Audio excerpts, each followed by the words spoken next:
No SD card? Format error. Come on. This always happens at the end of the day. Do you like this card? The little thing is broken off the edge. Next victim. I'm going to pivot to this and try to record right into the computer. Hi there. Welcome. I'm so hot now. Hold on a minute. Okay. Oh, that's so much better. Welcome to episode 142 of the Clarity Compressed podcast. My name is Paul J. Daly. I will be your host.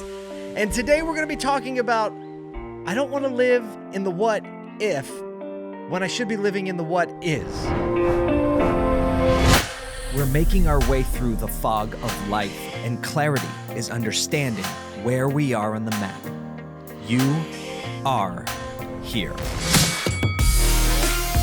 Let the good times roll.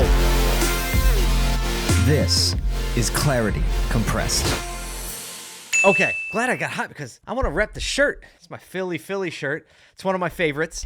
I was out on a date with my wife last night. And usually when I record these podcasts, I'm not quite sure what I'm going to talk about until, thoughts will formulate and I'll think like, oh yeah, this is what I'm going to talk about this week, or this is the relevant thing. And as of last night, I wasn't sure. And we were just talking about, and she said to me this, she said, I don't want to live constantly in the what if, because I want to live in the what is. And I just sat up. I was like, that's really good. I'm going to steal that and talk about it on my podcast. So I told her I'd give her credit for it, and she deserves all the credit for it.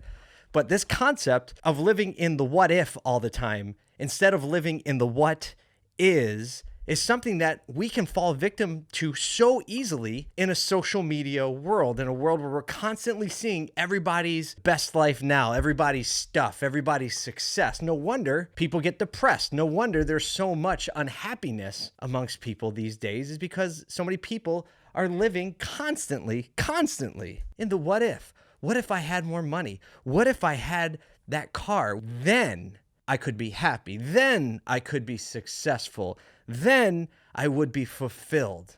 We all know it doesn't happen that way.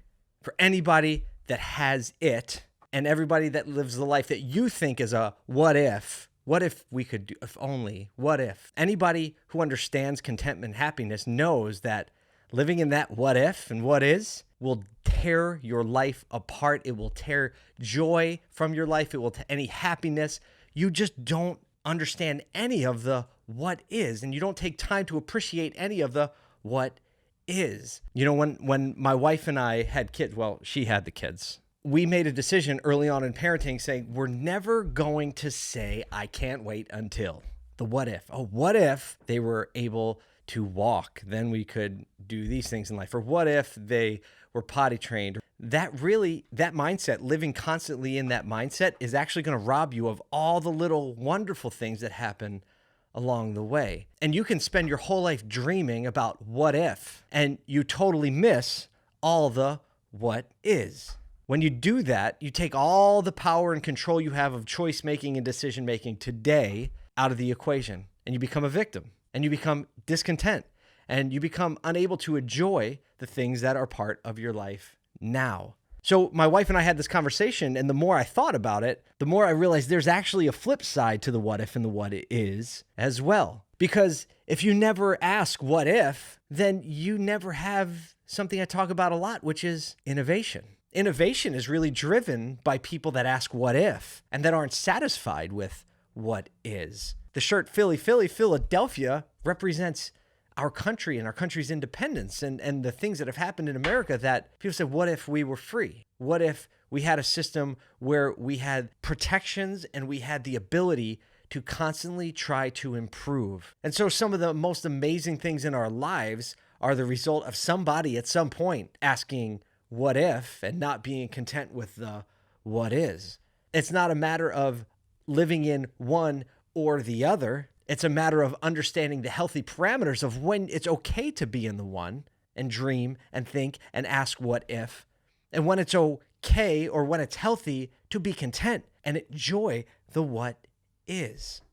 I know I've experienced this too, and I know people, they'll go on a vacation and they'll spend all their time somewhere else in their mind What if this was taken care of? What if this was finished? What if I did this before? What if I was going to do this when I go back? And they don't enjoy what is. And so really the exercise and the important part and the perspective and the clarity on the whole thing is knowing whether or not you're living in the what if in a healthy way, and knowing whether or not being content with the what is healthy or unhealthy.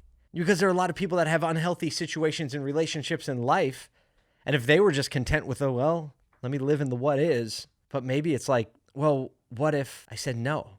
What if I drew a boundary? And what if I could be free from this oppressive relationship? That's a healthy time to ask what if and reject the what is. So, even as I'm working through this now, it's like, how the heck are we supposed to know? How are we supposed to know when to ask what if and then when to be satisfied and enjoy the what is? There's an element of balance that it's very easy to neglect in life. And understanding when you yourself are out of balance is probably one of the most difficult things for me, because I get easily excited about things and I'll run down the road and very quickly my life become unbalanced because I'm so focused on the what if.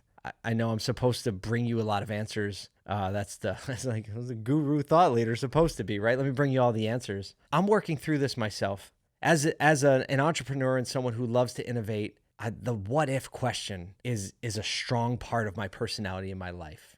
That's in an entrepreneur's DNA. That's why this country exists. That's why entrepreneurship thrives. That's why it works. But I look at people like Steve Jobs, and I look at a man who was driven by the what if and driven by that. And then you look at what happened in his family life, and you find this out later, and you find out that he didn't really take the time to enjoy the what is of his family and his children and his relationships. And that's come out later in life. I don't want to be that way. I'd argue our life isn't that much better because we have an iPhone, or maybe it's not better at all. So what did he really gain? I don't know.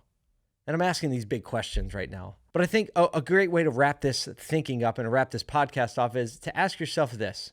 Where in your life do you constantly live in the what if? Is it in your personal life? Is it in your relationships, the people that mean the most to you? If you're a family person, is your family, friendships, enjoying the good things in your life that you have, even some of the stuff and experiences you get to have? Do you really take the time to enjoy the what is? And if your answer to that is no, I really don't, well, then that's an indicator to you that maybe you can think a little bit more about the what is and stop living in the what if and the discontentment and the dissatisfaction. On the flip side, if you constantly live in the moment and you never think what if, then you're never really going to improve, because improvement in general, progress in general, starts with that question. Well, what if? What if it was better? What if it was more? What if I could be more generous? What if I could be more appreciative? What if I could have more freedom in my career or more financial freedom? What if? Because getting your house in order and getting your life in order and your finances in order and your career in order starts with that question. What if? If you're a business owner, you have to ask what if all the time. So really, this is a question I want to wrap us up by thinking about, like, are you balanced? Where's the balance at? I don't have the answer and the solution to finding it and bringing it all together, but I hope you ask those questions to yourself. Do I live in the what is or the what if more? And understanding your personality, what you naturally tend to lean toward. And then what can you do to move yourself toward a balance in that? That might mean just sitting still for a minute and enjoying the things in your life, or that might mean standing up for a minute and saying, what if it was better? So I hope whatever one you choose, that you'll find a little more perspective where you are on that map and on that, kind of pendulum swings back and forth, and that you'll take a step forward with a little bit of ding clarity.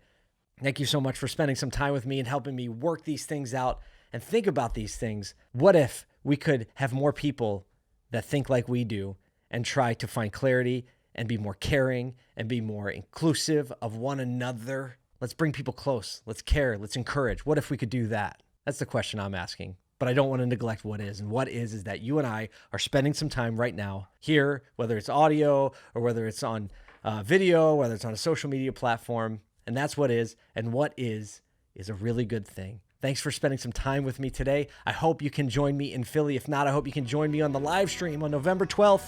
You can go to dealerspushingback.com, sign up for the email list. If you can, buy a ticket and come out. It'd be great to hang out for a little bit. Until then, I hope I see you next week. You just gotta love some.